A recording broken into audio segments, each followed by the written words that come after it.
This is Yuri and welcome back to Yuri's World.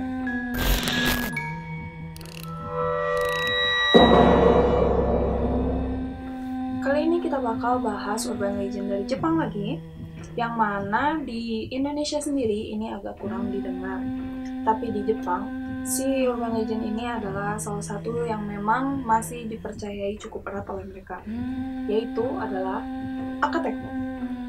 Untuk tahu lebih jauh tentang Akateko, kita langsung masuk ke pembahasannya. Are you there now? Akateko sendiri, kalau misalnya ditranslate ke bahasa Indonesia, artinya adalah tangan anak merah.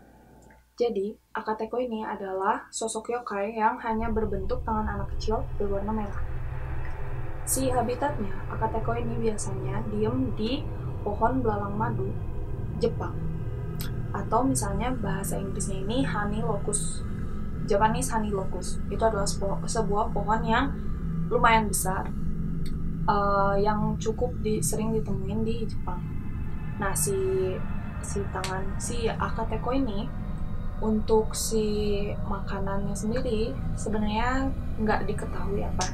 Jadi Akateko lebih suka mengganggu, bukan untuk memangsa manusia.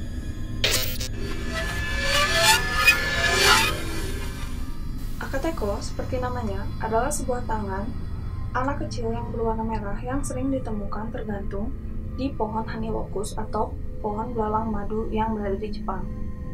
Nah, biasanya sosok si tangan ini tuh terlihat hanya menggantung saja tanpa tubuh sama sekali. Dan biasanya nggak satu, kadang satu, dan kadang juga ramai gitu tangan-tangan anak kecil bergantungan di pohon tersebut.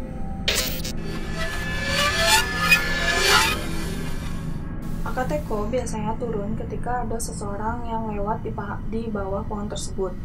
Biasanya Akateko ini muncul secara mengejutkan, yang kadang tidak menimbulkan bahaya atau kadang juga menimbulkan bahaya yang cukup sangat besar. Karena si Akateko ini saat muncul memberikan sebuah perasaan yang tidak menyenangkan, memberikan rasa takut tersendiri karena sebuah tangan tiba-tiba jatuh dan tanpa ada tubuh sama sekali. Beberapa orang mengakui mereka melihat sesosok gadis cantik yang memakai kimono berdiri di bawah pohon honey locust, kira-kira umurnya sekitar 17-18 tahun. Jadi sosoknya ini adalah seorang wanita cantik memakai kimono dan dia hanya berdiri diam di sana. Tapi konon kalau misalnya ada yang melihat, si orang yang melihatnya itu akan langsung terserang demam yang sangat tinggi. Sebenarnya tidak jelas kaitan apa dari si wanita ini dengan si Akateko, tapi banyak yang mengatakan bahwa mereka sendiri sering melihat si gadis ini di bawah pohon yang sering muncul Akateko tersebut.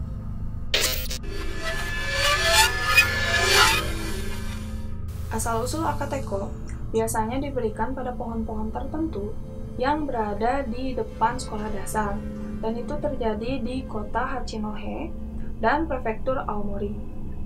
Juga ada versi lokalnya yang mengatakan bahwa mereka berasal dari kota Fukushima dan prefektur Kagawa. Nah, biasanya Akateko ini bekerja sama dengan yokai lain untuk mengganggu manusia. Biasanya yokai yang membantunya ini adalah Aka-ashi. Jadi mereka akan mengganggu orang-orang yang lewat pohon tersebut dengan cara menarik kaki mereka saat berjalan sampai si orang itu jatuh. Atau enggak, seperti yang sebelumnya, mereka akan mengejutkan dengan cara tiba-tiba jatuh dari pohon. Tapi ada juga yang mengatakan bahwa si Akateko dan Aka-ashi ini adalah sosok yokai yang sama. Nah, cuma segitu aja yang bisa aku jelasin tentang Akateko. Mungkin ada dari kalian yang lebih tahu tentang Akateko ini, bisa kalian tulis komentarnya di bawah, biar kita semua bisa bahas bersama-sama dan menambah ilmu kita tentang urban legend dari Jepang.